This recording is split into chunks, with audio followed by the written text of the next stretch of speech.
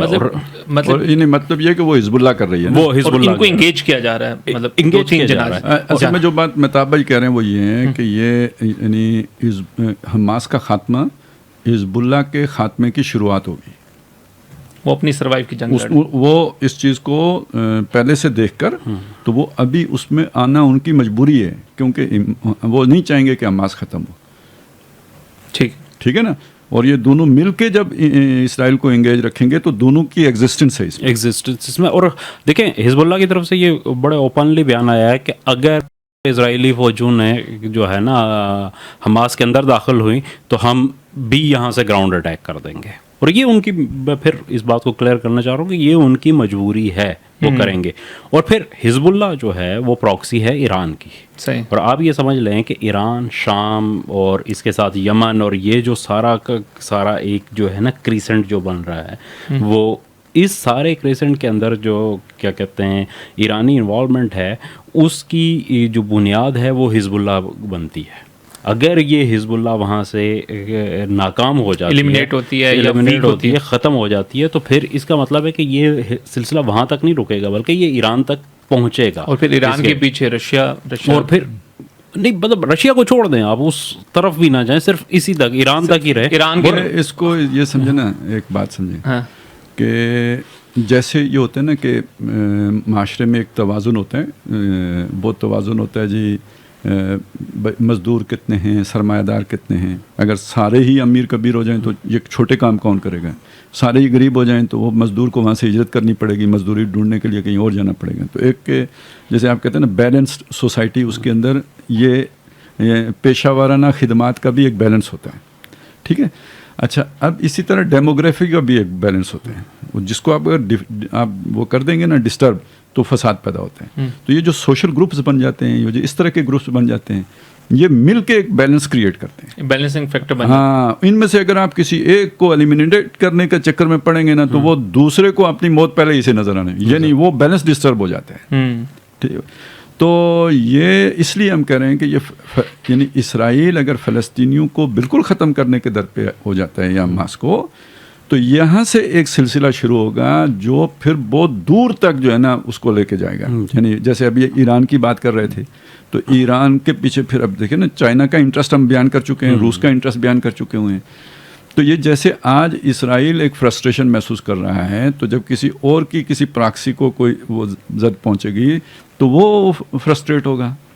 تو یہ بٹی اب جو ہے نا بجھتی نظر نہیں آتی. مطلب یہ صرف غزہ تک محدود نہیں رہے گا. نہیں, اس میں ایک فیکٹر اور جو ہے نا اس میں انکلوڈ کر دیں کہ اچھا یہ جو شیعہ جو سرکل ہے, چونکہ وہ ریزسٹنس کو سپورٹ کر رہا ہے اس وقت پورے اس کے اندر, چاہے وہ لبنان میں ہے یا حماس میں ہے, کھلے عام اوپنلی کر رہا ہے, اس کا امپیکٹ جو ہے وہ عرب سوسائٹی کے اندر بہت زیادہ آ رہا ہے. کہ وہ اپنے حکمران جو ہے اس کے اندر جو لوگ ہیں وہ کہتے ہیں کہ یہ بات کر رہے ہیں, یہ جو ہے نا آگے بڑھ کے بول رہے ہیں, اور ہماری طرف سے اسرائیل کو سپورٹ جا رہی ہے, اور ہم اس کو تسلیم کرنے جا رہے ہیں, یا اس کے ساتھ جو ہے نا پیار محبت کی پینگیں بڑھا رہے ہیں. تو یہ اس پوری عرب سوسائٹی جو ہے جو فلسطین مسئلے کی اپنے آپ کو ایک جو ہے کیا کہتے ہیں کسٹوڈین سمجھتی ہے, اور پھر اسلام کی بھی کسٹوڈین ہے. عرب تو وہ ہے, ان کے اندر ایک بہت بڑی تعداد ہے, سارا کچھ ہے. تو ان کے اندر جو فرسٹریشن لیول ہے سوسائٹی کا, وہ دن بدن اس پیک پہ جا رہا ہے کہ جس کو شاید کسی وقت وہ بوائلنگ پوائنٹ پہ آ کے وہ ہو جائے, جو خالد صاحب پہلے بات کر رہے تھے. تو اس کی ایک وجہ یہ بھی بن رہی ہے. لیکن ترکی فیصل نے جو آپ نے مجھے ویڈیو سنائی تھی, وہ تو ڈفرینٹ نیریٹو, وہ تو سارا ابھی تک تو وہ سپورٹیو ہیں اسرائیل کے. دیکھیں حکمران تو سارے سپورٹیو ہیں. مسئلہ یہ ہے کہ عرب ممالک کے اندر چونکہ بادشاہتیں ہیں ساری کی ساری, کہیں جمہوریت نہیں ہے، یہ عوام کی ریپرزنٹیشن نہیں ہے. تو انہیں اپنے عوام کو کنٹرول کرنے کے لیے اسرائیلی ٹیکنالوجی چاہیے وہاں پہ، جو ان کی کے پاس جو سفسٹیکیٹڈ ٹیکنالوجی ہے سوشل میڈیا کو کنٹرول کرنے کے لیے، لوگوں کی پرسیپشنز کو کنٹرول کرنے کے لیے وہ چاہیے. اور دوسرا جو اسرائیل کا ویسٹ میں انفلوئنس ہے جس کے ذریعے وہ اپنی مطلب یہ جتنے ہم نے کہا کہ وار کرائم بھی کرتا ہے تو وہ اس کے اوپر پردہ ڈالنے کی کوشش کرتی ہیں. تو بھائی ان کے اوپر جو ویسٹ سے اعتراضات آتے ہیں، وہ سعودیہ ہے یا اس کے اوپر انسانی کے اور حقوق انسانی کے، خواتین کے حقوق کے، آزادی اظہار کے، جتنے بھی پیرامیٹرز مغرب کے بنائے ہوئے ہیں ان سب میں یہ سب سے جو ہے نا وہ فوکل پوائنٹ ہوتے ہیں، ان کے اوپر سب سے پہلی زد پڑتی ہے. تو اس جو ہے نا پرسیپشن کو، وہ چاہے وہاں کی مقتدر قوتیں ہیں یا ایک رولنگ ایلیٹ ہے ویسٹ کی، اس کے اندر یا عوام کے اندر، اس کو کنٹرول کرنے کے لیے انہیں اسرائیل کی سپورٹ چاہیے ہے. اس لیے یہ جاننا چاہ رہے ہیں اسرائیل کے ساتھ. لیکن جو گراؤنڈ سچویشن ہے اس میں عوام جو ہے وہ اور زیادہ جو ہے اینٹی اسرائیل ہوتی جا رہی ہے، اور ہر روز کے ساتھ وہ تناسب بڑھ رہا ہے. اور سوشل میڈیا سے تو چیزیں دیکھیں نا، اب وہ حقائق کس طرح لوگوں کے پاس پہنچ رہے ہیں، ایک ایک فرد کے پاس پہنچ رہے ہیں کہ اب اسٹیٹ کا تو کنٹرول ہی اس طرح نہیں رہا کہ جیسے پہلے وہ میڈیا پہ کنٹرول کر کے خبریں چھپا لیتے تھے، وہ چیزیں ہائیڈ ہو جاتی تھی. خالد صاحب، آپ نے لاسٹ پوڈ کاسٹ میں ایک چیز کہی تھی کہ یہ ایک واقعات انسیڈنٹلی ہو گئے، لیکن اس میں ایک تکوینی امر ہے. اچھا، وہ امر ہمیں اس کی کچھ چیزیں سامنے آ رہی ہیں کہ گیم ایسا لگ رہا ہے کہ امریکہ کے ہاتھ سے بھی اور اسرائیل کے ہاتھ سے بظاہر نکل رہی، اور وہ مزید فرسٹریٹ ہو رہا ہے جیسے آپ نے کہا. دوسری طرف وہ جو اس کا مذہبی نیریٹو تھا کہ ہم اس کے کسٹوڈین ہیں اور ہم اس کے جائز حقدار ہیں، اور فلسطین جو ہے وہ گویا مطلب وہ ایسے وہ ہیں جیسے وہ ناجائز طور پہ آباد کار ہیں اور ہمیں ادھر سے ان کو بے دخل کرنا چاہیے. تو اس نیریٹو کے تناظر کے اندر کچھ بحثیں ہمارے علاقے میں بھی یا ہمارے اسلامسٹ کے اندر بھی جاری ہیں، اور وہ نیریٹو یہ ہے کہ بیت المقدس، پہلا سوال تو یہ کھڑا کیا گیا کہ مسجد اقصیٰ کا تو کوئی وجود ہی نہیں ہے. مسجد اقصیٰ نبی اکرم صلی اللہ علیہ وسلم نے جب اس طرف سفر کیا تو مسجد اقصیٰ اس ٹائم موجود ہی نہیں تھی. نمبر 2 یہ ہے کہ اس کے اصل متولی اگر کنسیڈر کر بھی لیا جائے تو اس کے اصل متولی بنی اسرائیل ہی ہیں. تو مسلمانوں نے تو ان پہ قبضہ کیا، مسلمانوں نے ان سے لیا، ہتھیایا، تو اس کے جائز وارث وہی ہیں. تو مسلمان تو گویا پرتشدد ہیں اور مسلمان تو غاصب ہیں. یہ دو چیزیں ہیں، ان کو آپ کیسے ایڈریس کرتے ہیں؟ دیکھیں، یہ تو پہلے تو خیر مسجد کے تصور کو سمجھ لیجئے، اس کے بغیر یہ بات سمجھ میں نہیں آئے گی. یعنی ایک ہمارا آج کا تصور ہے جس میں ہم مسجد سمجھتے ہیں عمارت کو، جبکہ مسجد کا اوریجنل جو مفہوم ہے وہ ہے سجدے کا وقت یا سجدے کی جگہ. اس معنی میں نبی صلی اللہ علیہ وسلم نے پوری زمین کو اپنے لیے مسجد قرار دیا ہے کہ اللہ نے میرے لیے ساری زمین کو مسجد بنا دیا ہے. تو اس سے آپ سمجھ لیں کہ پوری زمین مسجد ہونا، یعنی آپ ہر جگہ نماز پڑھ سکتے ہیں. لیکن عمارت تو ہر جگہ نہیں ہوتی مسجد کی، نہ یہ ہر جگہ مسجد کے حکم میں ہوتی ہے. اچھا، اسی طریقے سے آپ یہ سمجھ لیں کہ یہ جو مسجد حرام اور مسجد اقصیٰ ہے، اس کا کیا مطلب ہے؟ ویسے تو مسجد اقصیٰ کا مطلب لفظی ہوگا دور کی مسجد، اقصیٰ، ہاں، دور کی مسجد، ٹھیک ہے. اب مسجد اس معنی میں لیں وہ جیسے پوری زمین مسجد بنائی گئی ہے، تو جو حدود حرم ہے دونوں جگہوں کی وہ مسجد کہلائیں گے. جیسے بیت اللہ ہیں تو ایک تو خانہ کعبہ ہے جس کے اندر اس وقت بت رکھے ہوئے تھے، لیکن اس کے باہر پھر مطاف ہے جہاں پہ لوگ طواف کرتے ہیں. اس کے باہر وہ جگہ ہے جسے آج ہم مسجد حرام کہتے ہیں، وہ بلڈنگ ہے، وہ جو بلڈنگ ہے. لیکن جب نبی صلی اللہ علیہ وسلم کی بعثت ہوئی ہے تو اس وقت تو یہ بلڈنگ نہیں تھی. تو اگر مسجد عمارت کا نام ہے تو اس وقت تو کوئی اس طرح کی عمارت خود بیت اللہ کے آس پاس بھی موجود نہیں تھی. تو مسجد حرام کیا شے ہوئی پھر؟ تو مسجد حرام اصل میں حدود حرم ہے. ایک ہے میقات جہاں سے آپ احرام باندھتے ہیں، وہ اور حدود ہیں. لیکن ایک ہے حدود حرم، جیسے وہ جو بعض لوگ عمرہ نہیں کرتے، جو مسجد عائشہ سے باندھ کے آ جاتے ہیں، ادھر وہ عرفات سے شروع ہو جاتے ہیں. تو یہ حدود حرم ہے. یہ جو حدود حرم ہے یہ ہے مسجد حرام، جس کو اللہ نے امن کا گہوارہ قرار دیا ہے نا. یہاں پہ کوئی وہ نہیں، یہ حدود حرم ہے. اس کے اندر وہ کوئی فساد نہیں ہے، کوئی وہ نہیں ہے، فسوق نہیں ہے، وہ جو آیات آئی ہیں. تو یہ مسجد کے حکم میں ہے. بے شک عمارت نہ ہو، جو عمارت ہے وہ بھی نہ ہو، یہ مسجد حرام ہے. اسی پر قیاس کر کے آپ مسجد اقصیٰ سمجھ لیں، وہاں عمارت ہے یا عمارت نہیں ہے، وہ جو حدود ہیں اس حرم کی وہ مسجد اقصیٰ کہلائے گا. ٹھیک ہے، ٹھیک ہو گیا. اب یہ جو دور کی کوڑی لائی گئی ہے کہ وہ مسجد اقصیٰ آسمان پر ہے، یہ یعنی پہلی بات یہ ہے کہ یہ والی بات جو ہے نا اس پہ تو وہ آیت کو انہوں نے مستاق بنایا نا، گویا کہ یہ سفر معراج کا تھا. معراج کا تھا، لیکن یہ ہمارے ہاں تواتر سے یہ رائے موجود ہے امت کی کہ یہ سفر دو حصوں پر مشتمل تھا، ایک زمینی سفر ہے، ایک آسمانی سفر ہے، اسراء اور معراج. اسراء اور معراج. اور یہ جو اس کے لیے صیغہ استعمال کیا گیا سبحان الذی اسریٰ بعبدہ لیلا من المسجد الحرام الی المسجد الاقصی، تو اسراء جو ہے وہ آسمانی سفر کو نہیں کہتے، زمینی سفر کو کہتے ہیں. اور اس اسراء کے اندر سفر وہ جو زمین پر کیا جائے اور رات کو کیا جائے. یہاں لیل کا لفظ نہ بھی لایا جائے تو بھی اسراء کے اندر رات کا سفر ہی مراد ہوتا ہے. اچھا. اور یہ یعنی اور جگہوں پہ جیسے بنی اسرائیل یعنی حضرت موسیٰ کو حکم دیا گیا فاسر بعبادی لیلا من، آپ میرے بندوں کو رات کو لے کر نکل جائیں. اور جیسے حضرت لوط علیہ السلام کو حکم دیا گیا تھا کہ اپنے گھر والوں کو لے کے رات کو آپ جو ہے نا وہ چلے جائیں اور پیچھے مڑ کے نہ دیکھیں، تو اس کے لیے بھی یہی لفظ آیا تھا، یہی فعل استعمال ہوا تھا. یہاں حضور کے لیے استعمال ہوا، اللہ لے گیا اپنے بندے کو راتوں رات یہ بیت اللہ سے بیت المقدس. تو یہ یعنی ایک تو یہ بات ہوئی. اس میں ذرا تھوڑا آپ کو متوجہ کرنا چاہوں گا کہ ایک مضمون ہوتا ہے نا، کوئی بھی آپ کو اگر فرض کریں لغوی اعتبار سے آپ کے پاس ایک سے زیادہ معنی ہوں تو آپ سیاق و سباق میں رکھ کر دیکھتے ہیں کہ یار یہاں اس کا معنی کیا بنے گا. تو اگر آپ قرآن مجید کی جس صورت میں یہ ذکر آیا ہے اس میں چلیں تو سب سے پہلے وہاں پہ ذکر کیا گیا کہ مسجد حرام سے مسجد اقصی لے گیا. اگلی بات کیا آئی؟ وَآتَيْنَا مُوسَى الْكِتَابَ وَجَعَلْنَاهُ هُدًى لِبَنِي اسرائیل. بنی اسرائیل کا ذکر آیا. تو بنی اسرائیل بیت المعمور میں تو نہیں رہتے تھے، وہاں فرشتے رہتے ہیں. بنی اسرائیل تو اس زمین والے بیت المقدس میں رہتے ہیں. تو اس کے ساتھ اگر آپ جوڑ کے دیکھیں تو بھی مطلب کیا نکلا کہ یہ وہی جو امت جس بات پر مجتمع ہے مراد وہی ہے. کوئی نیا جو آپ نے پھلچڑی چھوڑی ہے وہ اس میں آ کے فٹ نہیں ہوتی، سیاق و سباق میں فٹ نہیں ہوتی. لغوی مفہوم سے بھی اور اس کے سیاق و سباق. اچھا سیاق و سباق یہاں رکتا نہیں ہے، آگے چلتا ہے. وَقَضَيْنَا إِلَىٰ، یعنی یہ بنی اسرائیل ہے نا جو وہاں پہ جن کا آپ حق بات کر رہے ہیں. آپ نے بنی اسرائیل کا لفظ استعمال کیا تھا نا، تو بنی اسرائیل کو کتاب دی تھی اللہ نے. وہ جن کا آپ حق کہہ رہے ہیں ان کے بارے میں اللہ نے انہیں اس وقت بتا دیا تھا کہ لَتُفْسِدُنَّ فِي الْأَرْضِ، تم زمین میں یعنی اس اب الارض کا مطلب وہی الارض المقدس ہوگی، اس کے اندر تم فساد کرو گے مرتين، 2 مرتبہ، اور وَلَتَعْلُنَّ عُلُوًّا كَبِيرًا، بہت بڑی سرکشی کرو گے. تو پھر اس کا لازمی نتیجہ تمہیں مار پڑے گی، یعنی اس زمین سے نکال باہر کر دیے جاؤ گے. اب یہ اہم بات ہے کہ کیوں نکال باہر کیے جاؤ گے. بیسیکلی دیکھیے یہ کہتے ہیں کہ یہ یعنی وہ دلیل یہ بھی دیتے ہیں کہ ابراہیم علیہ السلام کی اولاد تھی، ایک اولاد کو انہوں نے یہ والا حصہ دیا تھا، ایک اولاد کو وہ والا حصہ دیا تھا. جیسے آج ہم کہیں ابا جی کا ایک گھر جو ہے نا بیریا ٹاؤن میں تھا، ایک گھر بیریا انکلیو میں تھا، بڑے بیٹے کو بیریا انکلیو میں دیا، چھوٹے بیٹے کو بیریا ٹاؤن. بات سمجھ میں آتی ہے کہ ایک کو حجاز میں، ایک کو جو ہے نا وہاں شام میں. تو یہ والی وراثت تھی.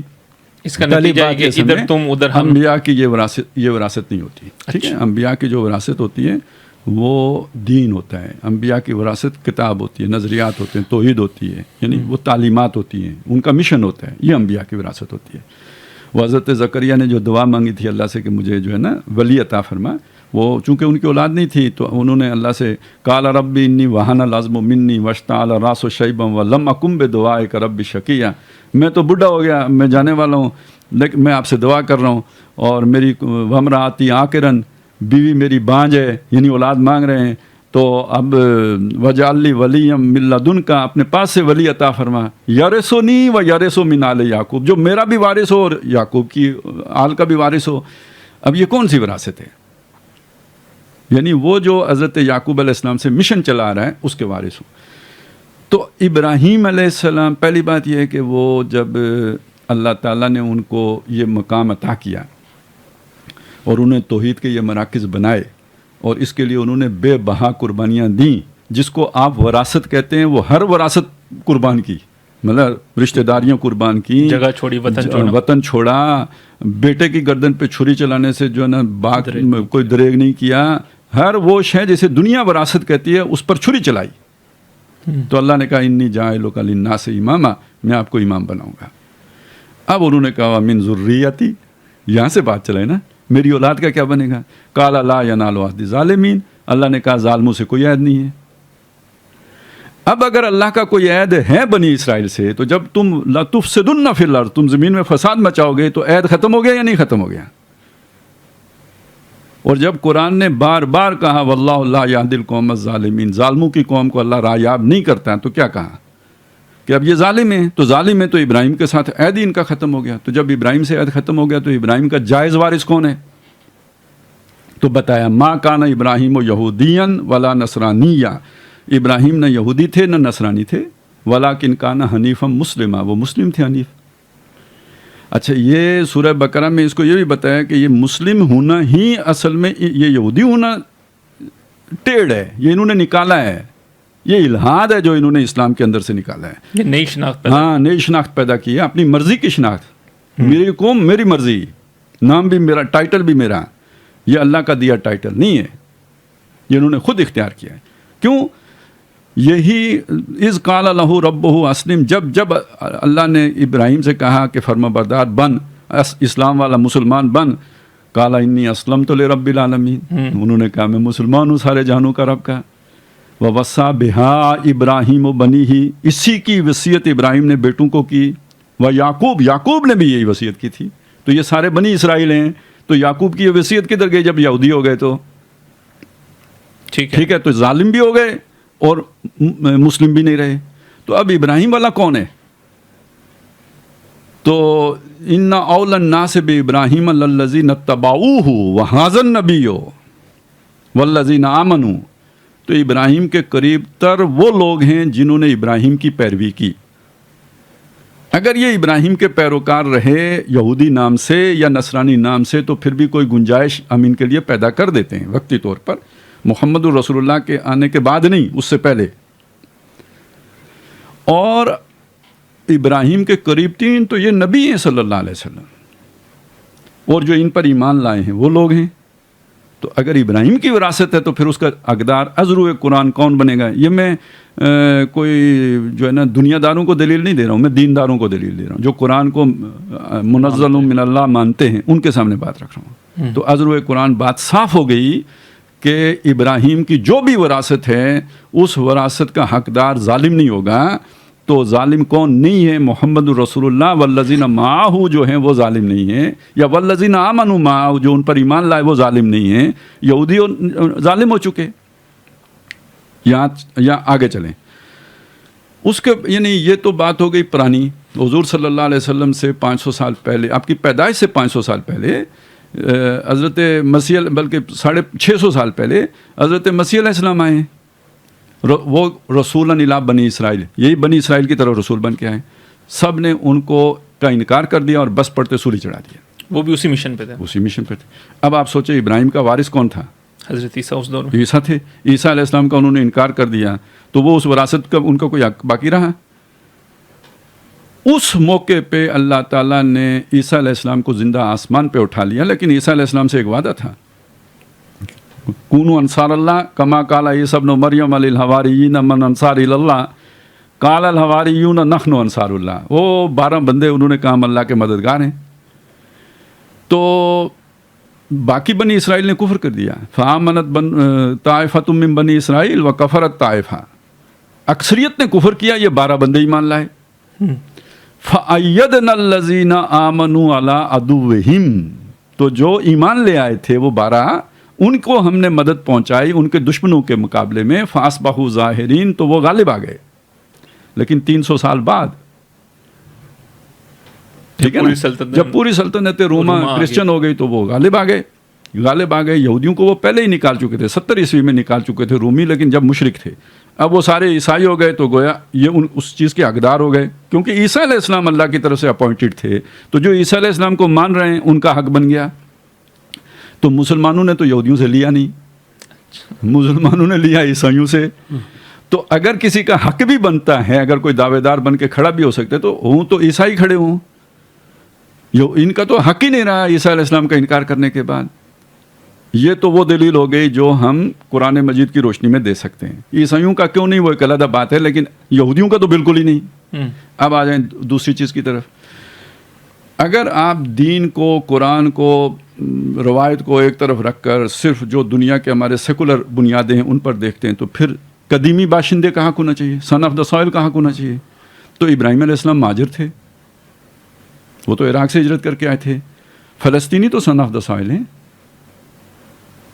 ایک بات. دوسری 5000 سال کی معلوم تاریخ میں بنی اسرائیل ان کا جو قبضہ رہا ہے اس علاقے پر وہ سارا 1100-1200 سال بنتا ہے, اس سے زیادہ نہیں بنتا.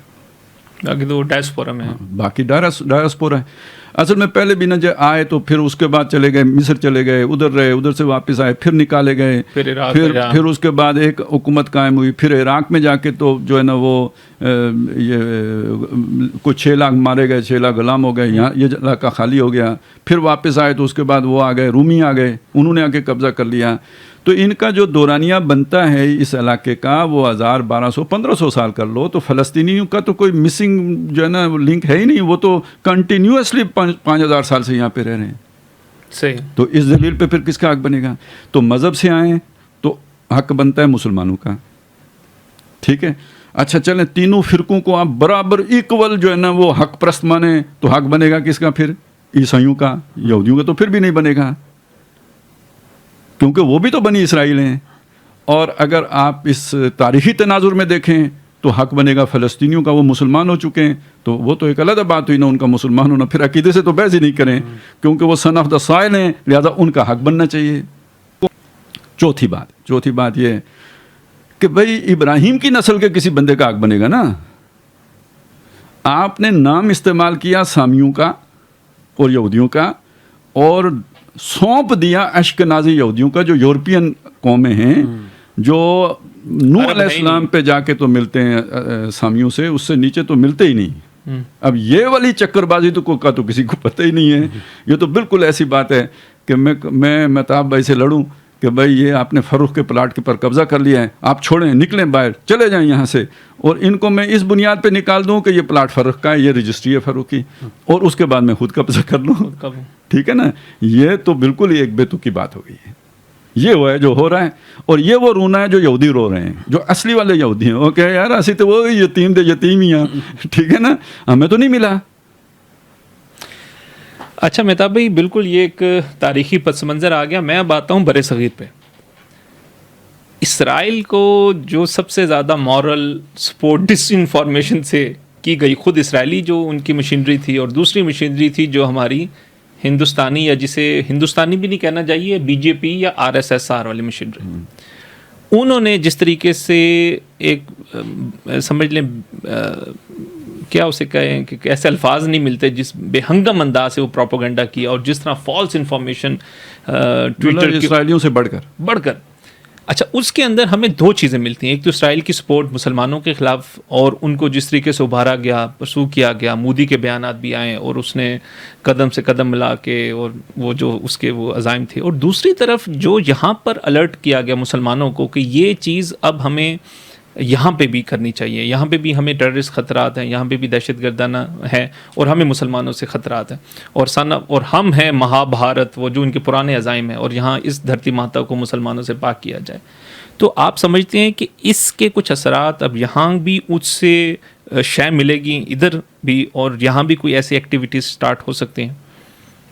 دیکھو فرق وہی, یہ جو ہندوستان کے اندر جو RS مینٹیلٹی کی آپ نے بات کی ہے, یہ ہندوتوا مینٹیلٹی کی اگر ہم بات کریں تو یہ وہ ہے کہ جس کا اسرائیل کے ساتھ جو تعلق ہے وہ اسلام دشمنی کا تعلق ہے.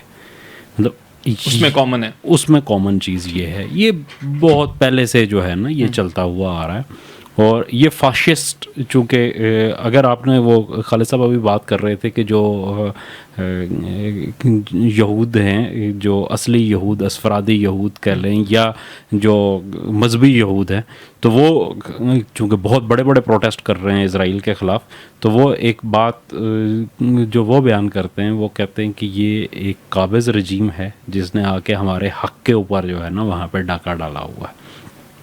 اور اسی طرح سے یہ جو موجود ہے اپنا ہندوتوا مینٹیلٹی, اس نے بھی بیسکلی ہندو مت کے جو اصل جو اس کی تعلیمات کہہ لیں, یا اس کا جو کلچر تھا, اس پورے کو موڈیفائی کر کے رکھ دیا ہے. اگر آپ اس کو دیکھیں کہ 1927 سے پہلے جب یہ پہلی دفعہ جو ہے نا, اور یہ موسولینی سے بنیادی طور پہ انسپائرڈ ہو کے تو یہ بنائی گئی تھی اپنا RSS نہیں RSS تو خیر اس سے بھی بات کی ہے.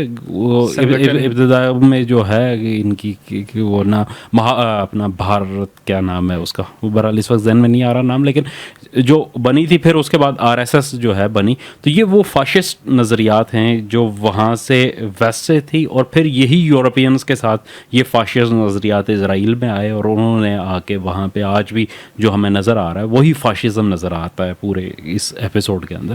تو یہ چیز ان میں کامن ہے. اس میں جیوز کے بھی جو نظریات ہیں یہ آپ سمجھ رہے ہیں کہ وہی مسولینی اور وہ جو جوش نہیں دیکھیں, اسرائیل کے زائنسٹ اور جوش کو ہمیشہ الگ الگ دیکھیں, اور آج کے وقت کی بہت بڑی ضرورت ہے, اور خصوصاً مسلمانوں کو یہ بات سمجھنی ہوگی. جیوز زائنسٹ اور ہندو زائنسٹ یس, ٹھیک ہے. اس نہیں ہندو زائنسٹ نہیں ہے, ہندو زائنسٹ نہیں ہے, ہندو تو زائنسٹ نہیں ہے, مسلم زائنسٹ ہیں. ہاں وہ ایک مطلب وہ زائنسٹ ہمارا ہے, وہ ایک علیحدہ چکر ہے.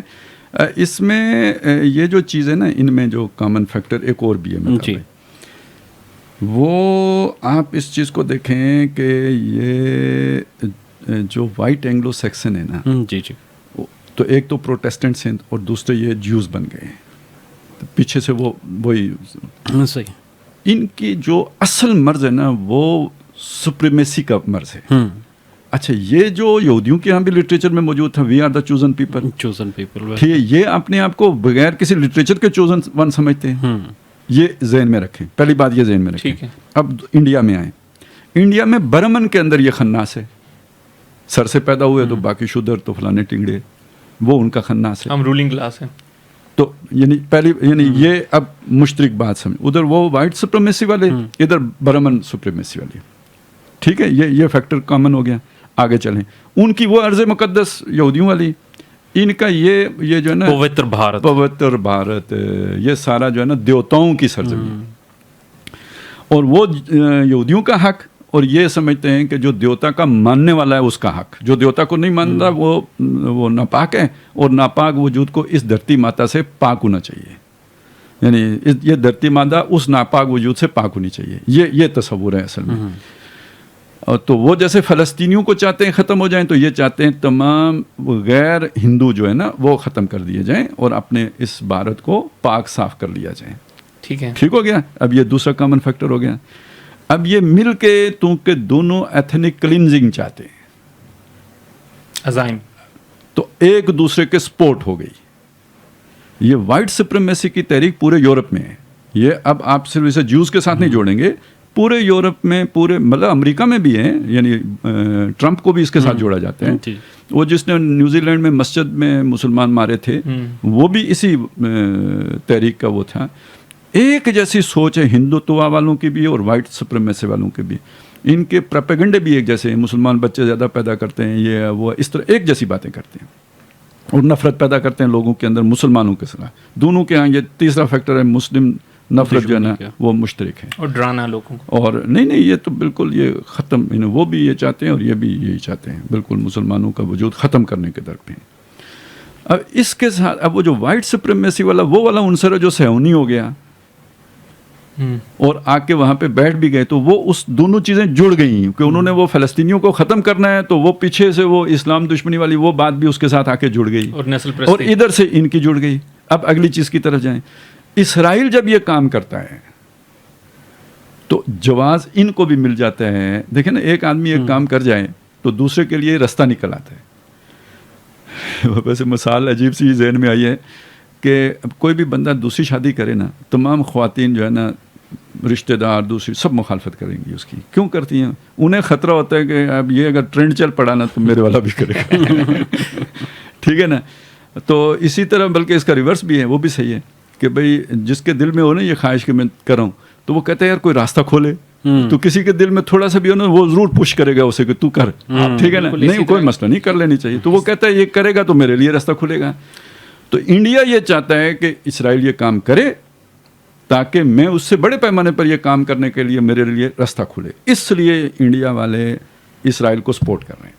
ایک تیسری چیز بھی ہے, اور اس میں اب وہ آ گیا اکنامک کوریڈور والا مسئلہ بھی.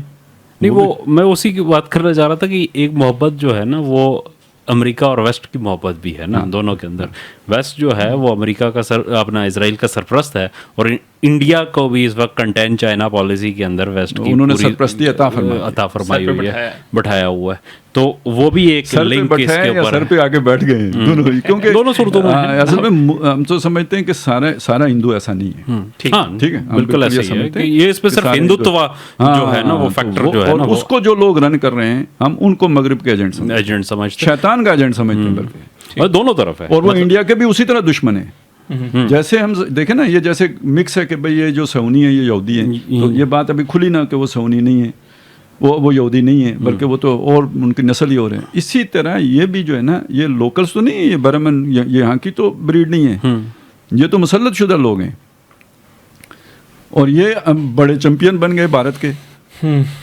تو یہ ان کی بھارت کے ساتھ کیسے ہمدردیاں ہوں گی؟ ہاں, یہ تو آرینز ہیں ظاہر ہے جو باہر سے آئے ہیں اور انہوں نے آ کے یہاں پہ لوکل. اچھا, یہ بھی ان کا بھی 3000 سال پرانا ہے. جی, یہ ایک اور چلے نکتہ نکل آیا ہے.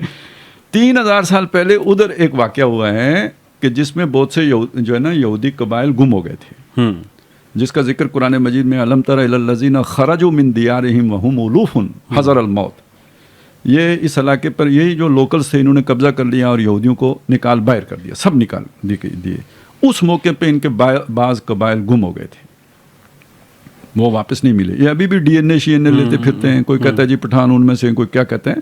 ایک خیال یہ بھی ہے کہ یہ برہمن اصل میں ابراہیم ہی کی بگڑی ہوئی شکل ہے, اور یہ وہ ہیں, اور کافی کامن چیزیں بھی پائی جاتی ہیں. اچھا, اس کے علاوہ وہ گائے والی بات, گائے کی پوجا, اور بس یہ موت شریف ان کے یہاں اضافی ہے, باقی پیلا رنگ بھی ہے. آگ کے پرستیج پہ مردے کو جلانا, یہ اچھوت والا تصور بھی ہے. ہاں, جنٹائل جو ہے نا وہ اس کے اندر اچھوت والا تصور یہ نا, دیکھیں کہ ان کے سامری نے جب گناہ کیا تھا تو اس کو جو سزا ملی تھی کہ اسے چھونا کوئی نہیں, لا مساس, وہ تصور ان کے یہاں بھی ہے. جو گناہ گار ہیں وہ اس کو چھوئیں گے تو آپ کوڑی ہو جائیں گے, گناہ گار ہو جائیں گے, تو اس کو چھونا نہیں ہے. تو وہ یعنی اس طرح کی چیزیں کافی ان میں کامن ہیں, سود خوری وغیرہ. اچھا, وہ موسیٰ علیہ السلام نے سامری کا بچڑا آگ لگا کر اس کی راکھ کو دریا میں بہا دیا تھا. یہ اپنے ہر مردے کے ساتھ اس بچڑے والا سلوک کرتے ہیں. تو یعنی یہ کافی چیزیں ان کی آپس میں ملتی جلتی بھی ہیں. تو اس سے بعض جو علم الانصاب کے وہ جو ہے نا یہ ماہرین ہیں, ایک تو ہوتا ہے نا وہ جو جن کے پاس وہ پورے وہ ہوتی ہیں, چین ہوتی ہے, وہ نہیں, جو مطلب اس طرح کی چیزوں کو جوڑ کے کوئی نتیجہ نکالتے ہیں. تو ان کا خیال یہ ہے کہ یہ امکان یہ بھی ہے کہ یہ اصل میں یہودیوں ہی کا کوئی گمشدہ قبیلہ ہے جو آ کے یہاں پہ آباد ہو گیا. بلکہ میں نے ایک کتاب پڑھ رہا تھا, اس کے اندر کچھ کہانیاں جو مذہبی کہانیاں ہیں اس کو انہوں نے جوڑا ہوا تھا, اور اس میں بھی یہ چیز بیان کی گئی تھی. مطلب اور رام اور سیتا کی کہانی جو ہے کہ وہ ایک جو ہے وہ بیوی کو لے کے نکلتا ہے اور ایک دوسرا بادشاہ جو ہے نا اس پہ قبضہ کر لیتا ہے اس کو, اور پھر وہ لڑائی ہوتی ہے, پھر وہ واپس آتے ہیں. تو اس کو اس نے کیا کہ حضرت ابراہیم علیہ السلام کا جو واقعہ تھا اس کے اندر بھی بالکل اس کی تفصیلات میں اگر نہ جائیں تو اوور آل جو اس کا وہ ہے وہ ایک تصور جو ہے نا وہ یہی موجود ہے. اسی طرح مطلب بڑے بڑے کئی ایک مندر ہے جن کے اندر جو مورتیاں ہیں ان سے منسوب جو کہانیاں ہیں وہ بنی اسرائیل کی جو کہانیاں ہیں ان کا بالکل چربا محسوس ہوتی ہیں اگر ان کو جنرلی اس میں. ویسے وہ ایک عالم دین تھے, ابھی میرے ذہن میں میرا خیال ہے ان کی ایک کتاب تھی اب بھی نہ جاگے تو, وہ اب نام ذہن میں نہیں آ رہا. تو ان کا بھی خیال یہ تھا کہ یہ جو ہے نا اپنے یہ ان کے وید ہیں نا, یہ صحف ابراہیمی کی مطلب وہ بگڑی ہوئی شکلیں ہیں. ڈاکٹر اسرار عالم صاحب ہیں انڈیا کے, انہوں نے بہت سارا کام کیا ہے اس کے اوپر جو ہے. ان کی کئی ایک کتابیں ہندوتوا اور جو اسرائیلیات ہے اس کو انہوں نے آپس میں لنک کر کے بہت ساری چیزیں. ڈاکٹر ذاکر نائک کی بھی وہ جو ان کی کتابوں کے اندر سی پیشن گوئیاں لے کے آتے ہیں نا, تو اگر تو وہ پیشن گوئی نبی اکرم صلی اللہ علیہ وسلم کے بارے میں ہیں تو پھر ایسا کال کی اوتار اور اس طرح کی چیزیں ہیں, تو اس کا مطلب ہے کہ یہ چیزیں کوئی ریویل نالج ہی ہے لیکن وہ مسخ شدہ ہے, مسخ ہو گیا ہے, بہت قدیم ہے نا, 5000 سال پرانا ہے, تو وہ اس میں تو پھر کافی. تو خالد صاحب آپ اس سارے سینیریو کو, انڈیا پاکستان کے سینیریو کو اس مشرق وسطیٰ کے حالات کے تناظر میں, کیونکہ آپ پہلے بھی اس کا تھوڑا سا ایک نقشہ تو آپ کے ذہن میں تھا کہ اس حوالے سے یہاں بھی کوئی ایکٹیویٹی پلان کی جا سکتی ہے. اب وہ کوئی پاکستان سے ہو یا تھرڈ فورس ہو, لیکن آپ سمجھتے ہیں کہ اس طرح کا کوئی چنگاری یہاں پہ بھی کسی وقت بھی چل سکتے ہیں؟ یار مجھے تو 100% یقین ہے کہ اگر وہاں پہ بٹی دیکھتی ہے نا تو یہاں لازمی دیکھے گی. یہ یعنی اگر فرض کریں جو کسی کا منصوبہ نہ بھی ہو, ایکسیڈنٹلی بھی ہوگا, کیونکہ وہ مطلب یہ بے صبری قوم ہے, ان سے یہ صبر نہیں ہوگا کہ ان کو یہ موقع ملے اور وہ فلسطین کے اوپر جناب اسرائیل قبضہ کر لے اور انڈیا کہے کہ میں کشمیر کو چھوڑ دوں. دیکھیں یہ بھی ایک وہ ہے نا کہ ادھر فلسطین کا مسئلہ, ادھر کشمیر کا مسئلہ ایک ہی وقت میں پیدا ایک ہی وقت. اچھا, ایک ہی جیسا رویہ اقوام متحدہ نے دونوں مسئلوں کے ساتھ رکھا. تو میں سہون کی جب مجھے بات آتی ہے تو ربوہ مجھے خامخواہ یاد آ جاتا ہے. نہیں, ربوہ والوں نے جا کے اظہار یکجہتی بھی کیا ہے بھائی, اس کی تصویر آپ نے. اب میں نے اس لیے کہا تھا مسلم زائنسٹ والی بات کی تھی تو اصل میں مسلم تو ہم انہیں نہیں مانتے, لیکن وہ چونکہ وہ ایک وہ کرسچن زائنسٹ اور اس کے ساتھ جوڑ کے تو وہ بات میں نے کر دی. تو سمجھانا یہی مقصود ہے, ان کا بھی ایک ایجنڈا ہے اور عجمی اسرائیل کا ایجنڈا جو ہے, اور یہ اگر آپ اسے معیشت کے ساتھ جوڑیں تو وہی سی پیک کے شروع میں اور سی پیک کے آخر, نیل کے ساحل سے لے کے تابا خا کے کاشغر. ٹھیک ہے, آپ نے ذکر کیا تھا ان کا ہیڈ آفس کا. ہاں جی, حیفا میں بہت پرانا مرکز ہے ان کا, 1926 میں بنا تھا اور آج تک وہاں پہ ہے. بہت بڑے بڑے پروگرامات ہوتے ہیں اور ان کے. اچھا, اس میں یہ بھی ایک چیز ہے کہ جو ان کا چارٹر ہے وہ کانسٹیٹیوشن کا, جس میں انہوں نے دیا ہوا ہے کہ عرب جو اسرائیلی ہیں وہ نہیں ہو سکتے, کیا کہتے ہیں اس میں, فوج کے اندر, فوج کی لازمی جو تربیت ہے اس کا حصہ وہ نہیں ہو سکتے. اس میں دروز اور کرسچن اور یہ جوش ان کو مینشن کیا گیا ہے, اینڈ ادرس جو ہے نا. اور وہ جو میں بات وہ یعنی یہ آپ سمجھ گئے نا جو بات ہو رہی ہے نا کہ یعنی وہ جو جیوز مسلط ہیں وہ عرب جیوز کو فوجی ٹریننگ دینے کے حق میں نہیں ہیں. وہاں عرب کی بات, یہی بات آپ بتا رہے تھے. اچھا, ادھر اگر آپ آئیں نا تو وہ اسرائیل کا وہاں پہ یہ ناجائز بچہ کس نے جنا؟ سلطنت برطانیہ نے. تو یہ جھوٹی نبوت کا یہ والا ڈول کس نے ڈالا؟ اس کے پیچھے کون سی اسٹیبلشمنٹ تھی؟ سلطنت برطانیہ تھی. اور اس کے لیے جو وہ ربوہ والا جو تصور ہے, دیکھیں وہ سہون والا تصور چٹان, ربوہ والا تصور ٹیلا, اور اس ٹیلے کی جو ڈیفینیشن جناب وہ قذاب نے کی ہے وہ کیا جی, کشمیر. ادھر فلسطین لٹکا ہوا, ادھر کشمیر لٹکا ہوا. تو یہ کنیکشن اس کا ذہن میں رکھیں. ایک تو یہ والی بات میں نے وہ ہندوتوا والی اور وہ سپرمیسی والی وہ بات بھی بتا دی, یہ والی ساتھ جوڑیں. اب وہ حدیث لے کے آئیں کہ دو جو ہے نا گروہوں کے لیے نجات ہے, ایک جو عیسیٰ ابن مریم کے ساتھ شامل ہو کے جنگ کریں گے اور دوسرے جو غزوہ ہند لڑیں گے. اب ہمارے والوں نے تو غزوہ ہند کو بھی مذاق بنا دیا ہے. ٹھیک ہے, یہ اب یہ ہوگا نا, یہ زید حامد نے جو ہے جیسے جہاد بدنام ہوا, ہر شے بدنام ہو گئی, لیکن یہ کہ ایک ہی حدیث میں دونوں باتوں کا ذکر ہے. میں نے پیچھے کتنی مناسبتیں آپ کو جوڑ کے دیں, اب یہ والی مناسبت بھی آپ ساتھ دیکھیں تو اس کا مطلب کیا ہوگا؟ مطلب کہ وہ جو ایک متنازع علاقہ ہے 70 سال سے, وہ آ کے اسے آزادی ملے گی عیسیٰ علیہ السلام کے دور میں, کامل آزادی. ہو سکتا ہے اس سے پہلے عارضی کچھ ہو, لیکن کامل اس وقت ہوگا. اور یہ کشمیر کا مسئلہ بھی آ کے حل ہوگا غزوہ ہند کے نتیجے, اور یہ دونوں کا ایک ہی وقت میں ذکر ہونا, یعنی یہ سائملٹینیسلی ہوں گے. اس میں اصل میں یہ ساری بات کرنے کا ایک تو مقصد یہ ہے کہ یہ ذہن میں پورا نقشہ آ جائے. دوسرا یہ بھی ہے کہ جو لوگ کسی کو سمجھ آئے تو یہ ٹھنڈے ہو کے نہ بیٹھیں گے جی چلیں پروجیکٹ عمران خان ختم ہو گیا, اب پروجیکٹ نواز شریف لے کے چلیں. یہ آپ کے اوپر کوئی نئی مصیبت مسلط آپ کے سوچے سمجھے بغیر سرپرائز مل سکتا ہے, اس کے لیے تیاری کریں. بالکل, یہ انڈیا بتا کے تو نہیں کرے گا. اس کے عزائم دیکھیں کہ وہ کشمیر پر قبضہ کرنا چاہتے ہیں, اس کے عزائم دیکھیں کہ وہ سی پیک روکنے کے لیے گلگت بلتستان کے اوپر قبضہ, اور امریکہ کی پوری اسے آشیرواد حاصل ہے اس کام کے لیے.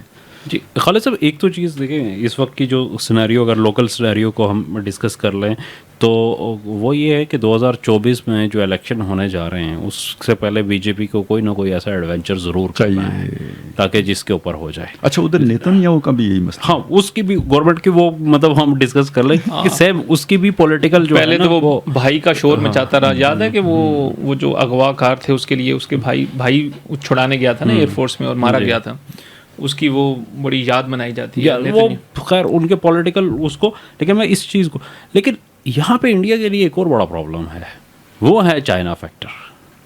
انڈیا دیکھیں مسئلہ یہ ہوا ہے کہ پچھلے 3 سے 4 سال میں کچھ 6000 کلومیٹر جو ہے نا وہ چڑھ گئے اس کے اوپر، چڑھ گئے، یہ وہاں پہ بول نہیں رہے.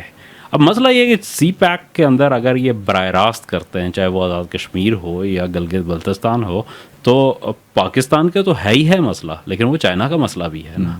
تو چائنا سے ان کی جو ہے نا وہ جان جا رہی ہے آج کل. آپ اندازہ یہ کر لیں کہ جیسے وہ گالوان ویلی میں ہوا تھا، ان کا 22 فوجی مار دیے، تو انہوں نے کیا کیا؟ مطلب کوئی جواب نہیں دیا اسے، بلکہ اس کے بعد میڈیا کے اوپر ایک پروپیگنڈا کیا کہ ہم نے بھی ان کے فوجی مارے ہوئے ہیں. ٹھیک ہے، وہ بتا نہیں رہے لیکن ہم نے بھی مارے ہوئے ہیں. پروپیگنڈے میں جھوٹ بولنے میں تو ماشاءاللہ وہ تو خیر وہ اس لیکن آن گراؤنڈ کیا ہوا کہ مطلب وہ جو علاقہ تھا اس کے اندر چائنا کا آج بھی قبضہ موجود ہے وہاں پہ.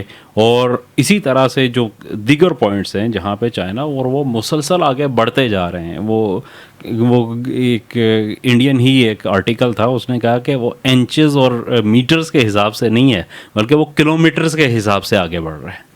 اور نہ صرف آگے بڑھ رہے ہیں بلکہ وہاں پہ انفراسٹرکچر بنا رہے ہیں، اپنی سڑکیں بنا رہے ہیں، وہاں پہ سیٹلمنٹس بنا رہے ہیں، وہاں پہ لوگوں کو لا کے آباد کر رہے ہیں اس علاقے کے اوپر. وہ اروناچل پردیش میں بھی ہو رہا ہے، وہ سکم کے بارڈر کے اوپر بھی ہو رہا ہے. پھر جو پوری جو ہے نا اس خطے کا ایک وہ جو پولیٹیکل سینیریو تھا اس کو انہوں نے بدل دیا. نیپال کو اگر آپ دیکھیں تو جس طریقے سے انڈیا کی وہ ایک ذیلی ریاست تھی اس کو انٹائرلی انہوں نے چینج کر دیا. جو ایمرجنگ پاورز ہوتی ہیں انہیں اسی طرح پری ایمپٹ کرنا ہوتا ہے نا، کہ اگر مستقبل میں انڈیا کو اس طرح کا کرتا ہے تو پہلے سے آپ اس جگہ پہ بیٹھے ہو جہاں سے گردن دبوچ سکیں. تو یہ یعنی وہ اصل میں یہ ایک طرح کی ایگریشن جو ہے نا، یہ ایک پری ایمپٹیو میئر ہے انڈیا کی. کوئی بھی اس طرح کا اگر پاکستان کے خلاف وہ کچھ یعنی خاص طور پہ کشمیر کے مسئلے میں اوپر ہو جائے تو یہ چیزیں تو ہیں کہ مطلب یہاں پہ فی الحال ایسی کوئی مطلب وہ اصل میں مسئلہ ہو رہے ہیں. یہ چیزیں ان میں رکھیں. یہ ساری باتیں معقول ہیں، یہ ساری باتیں ان لوگوں کے لیے ہیں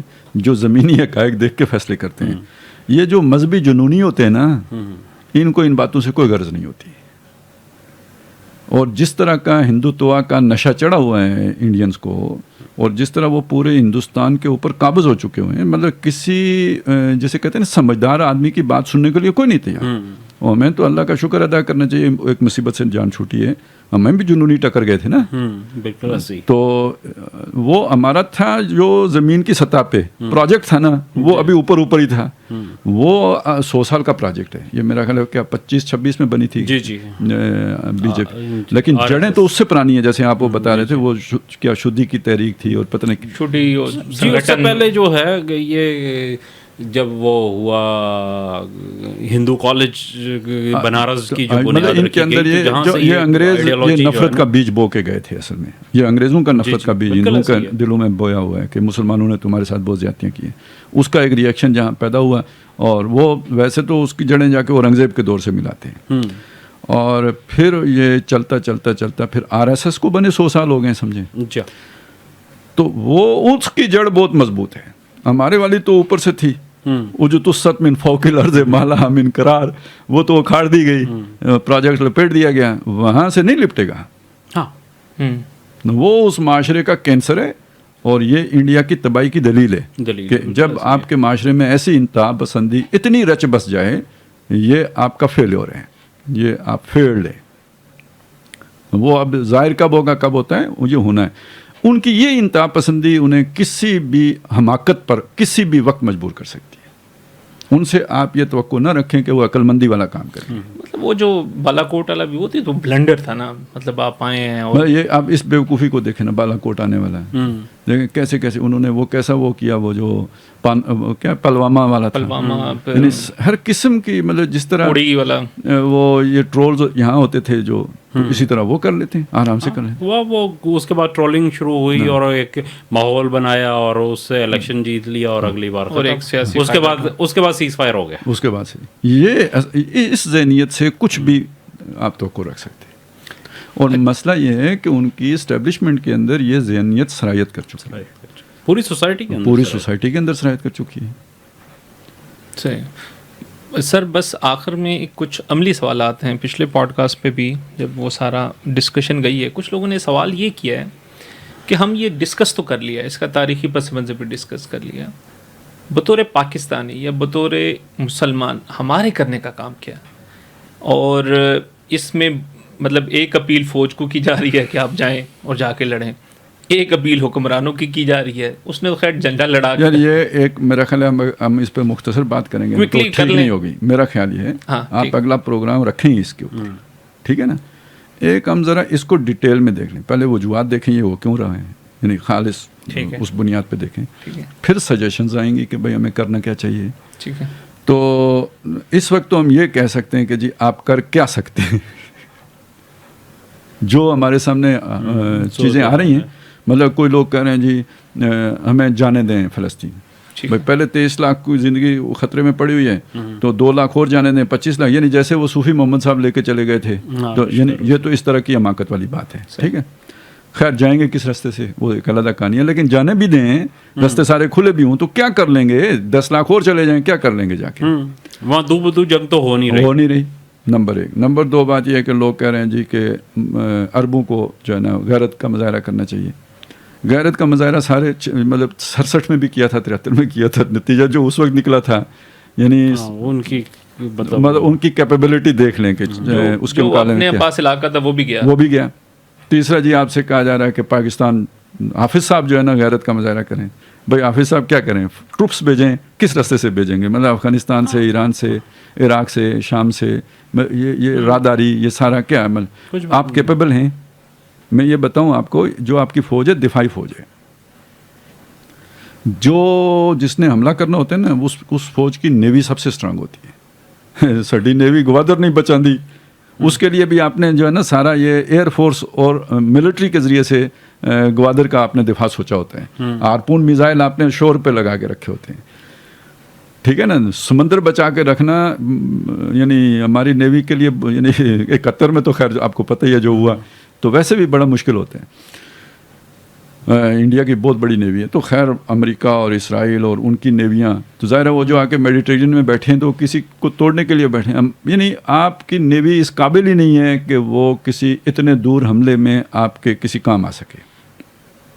ٹھیک ہو گیا. تو یہ کوئی ممکن نہیں ہے کہ اچھا یہ جو آپ کہتے ہیں نا جی میزائل والا کوئی، وہ ہماری وہ رینج ہے نہیں ہے، آگے اس کا جو ہے نا وہ انٹرسپٹ کر لے گا نہیں کر، یہ اپنی جگہ پہ ہم نہیں جانتے اس کی اتنی ڈیٹیلز میں. لیکن یہ سمجھ لیں کہ یہ کیا ہوتا ہے جب آپ کسی کے اوپر ایٹمی حملہ کرتے ہیں، اور اسرائیل جیسے ملک کے اوپر کرتے ہیں، یہ ایک قوم کا خودکش حملہ ہے.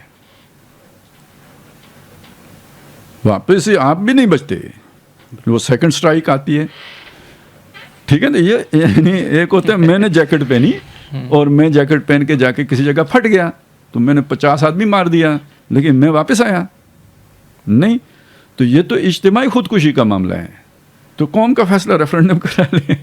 یہ تو مطلب جب آپ کی جان پہ بن جائے، جب آپ کی یعنی اسے کہتے ہیں ڈیٹرنس، یعنی جب ہمارے ادھر پھنسا دیا جائے گا، آنکھیں باہر نکل آئیں گی، تو پھر میں جیب سے چاقو نکالوں گا اور پیٹ میں گھونپوں گا. ٹھیک ہے. وہ کہتے ہیں کی بورڈ کے ذریعے تو جہاد ہو سکتا ہے. اچھا نہیں، میں آپ کو یہ سارا بتا رہا ہوں کہ عملاً آپ ان میں سے کچھ بھی کرنے کی پوزیشن میں مسلمان نہیں ہیں. جب ایسا ہوتا ہے نا، یہ جب بے بسی طاری ہوتی ہے، تو یہ بے بسی اصل میں پھر اللہ کی مار ہوتی ہے. ابھی میں نے آپ کو آیتیں بنی اسرائیل کے حوالے سے سنائی تھی کہ تم جب فساد کرو گے تو ہم باسنا علیکم عباد اللہ نا اولی باسن شدید ان فجاسو خلالت دیا.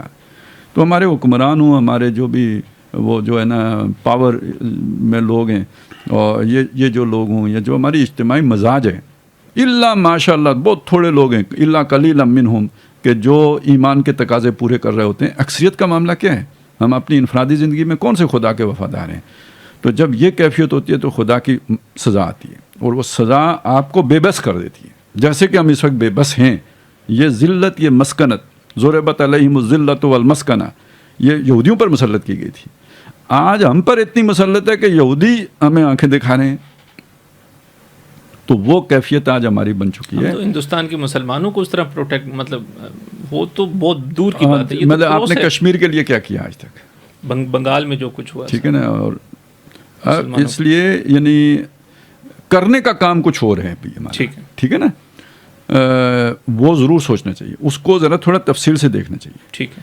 تو چونکہ یہ بات کی ہے تو میں اتنا بات عرض کر دوں کہ یعنی یہ بات تو سمجھ میں آئی نا کہ خدا سے تعلق ٹھیک کرنے کی ضرورت ہے.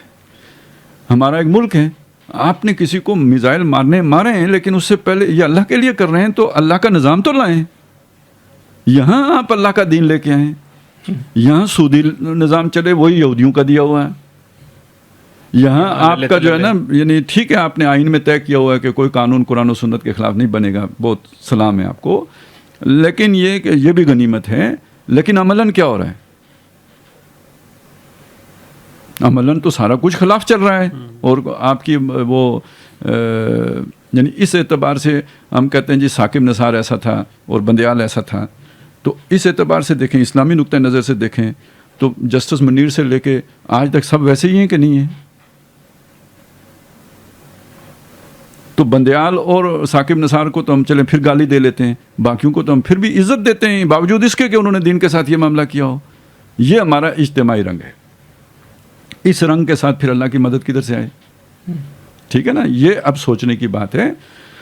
اور آخری بات پھر یہ ہے کہ بھائی اپنی نبیڑ, یعنی آپ ادھر یعنی آپ چلے جائیں وہاں تو کیا ادھر انڈیا کو یہ خالی ملے تو اس نے کچھ نہیں کرنا. اور جب جو ابھی ہم نے بات کی ہے, آپ اپنی تیاری پکڑو, آپ کے حصے کا کوڑا مودی کی صورت میں تیار ہے, جو اربوں کے لیے تیار ہے اور ہونے جا رہا ہے تو وہ ادھر کے لیے بھی تیار ہے. یہ دوسرا رخ ہے. الٹیمیٹلی ہم سمجھتے ہیں کہ اسلام ادھر بھی مسلمان ادھر بھی مسلمان غالب آئیں گے, لیکن پہلا مرحلہ مسلمانوں کے لیے شدید تباہی کا ہے, وہاں بھی اور یہاں بھی. تو یہ وقت تو توبہ کرنے کا ہے.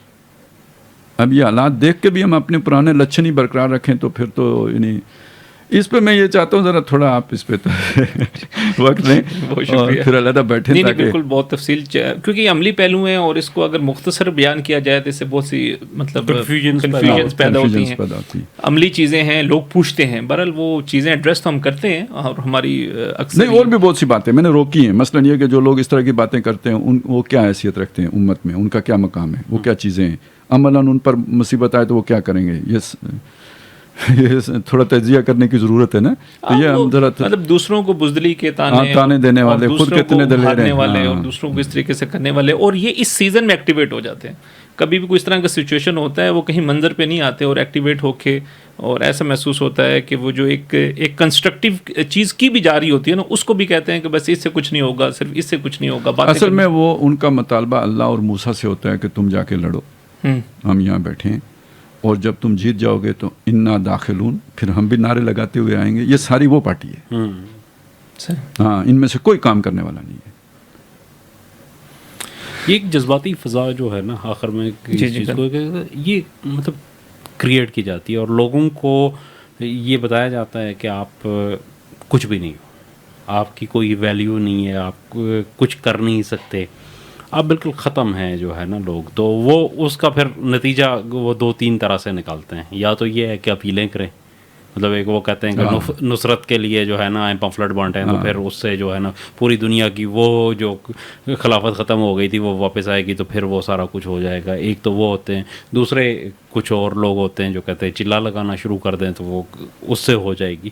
لیکن یہ ظاہر ہے مطلب جو قوموں کے عروج و زوال, جیسے خالد صاحب نے کہا ہے کہ اس کو ڈسکس کیا جائے تو وہ بہتر میرے خیال میں خالد صاحب کہہ سکتے ہیں کہ یہ ملٹی ڈائمینشنل چیز ہے. اس کی بہت ساری چیزیں دیکھنے کی, اس میں بہت ساری چیزیں ہیں. آپ کو ٹیکنالوجی کے اوپر بھی جو ہے نا آپ کو دسترس اپنی بنانی ہے, آپ کو جو کیا کہتے ہیں ملٹری جو ٹیکنالوجی ہے اس کے اوپر بھی اپنی دسترس بنانی ہے, آپ کو اپنے سوشل ایشوز کو ایڈریس کرنا ہے. ایک اور چیز دیکھنی ہے کہ یہ جو ہماری دیکھیں بطور امت ہم باٹم ٹچ کر کے اپورڈ موومنٹ میں ہیں.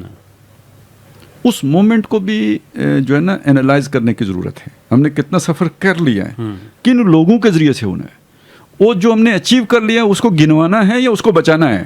بالکل گوانا, ہاں مطلب وہ ضائع کرنا ہے یا اسے بچانا ہے. یہ ساری چیزیں دیکھنی ہے. اور جب اللہ تعالیٰ کام کرتا ہے تو وہ یہ نہیں کہ سارے کام داڑیوں والوں کے ہاتھوں ہوتے ہیں. مطلب وہ کوئی کام قافلے والے کرتے ہیں, کوئی جو ہے نا کوئی عزیز مصر کرتا ہے, کوئی زلیخان مصر کرتی ہیں. اللہ کا پروجیکٹ چل رہا ہوتا ہے. یوسف جو ہے نا وہ سیکھ رہا ہوتا ہے تعویل الاحادیث, تو اسی طرح یہ جو احیاء کا عمل ہے، امت کی احیاء کا عمل، یہ انڈر پروسیس ہے، اور ایک حساب سے دیکھیں تو 400 سال سے انڈر پروسیس ہے. پروسیس ہے. بلکہ خالد صاحب اس میں دو چیزیں اور وہ مطلب چونکہ یہ میں اس لیے چاہ رہا ہوں کہ یہ ایک کنفیوژن کی فضا نہ رہے کہ یہ کوئی پہلی دفعہ نہیں ہے ہمارے ساتھ. مطلب ہم نے وہ وقت دیکھا ہے کہ جب تاتاری آئے اور انہوں نے اینٹ سے اینٹ بجا دی. کوئی ایک شہر آپ کا نہیں بچا جو ان کے دستور سے باہر ہو، پوری امت مسلمہ میں.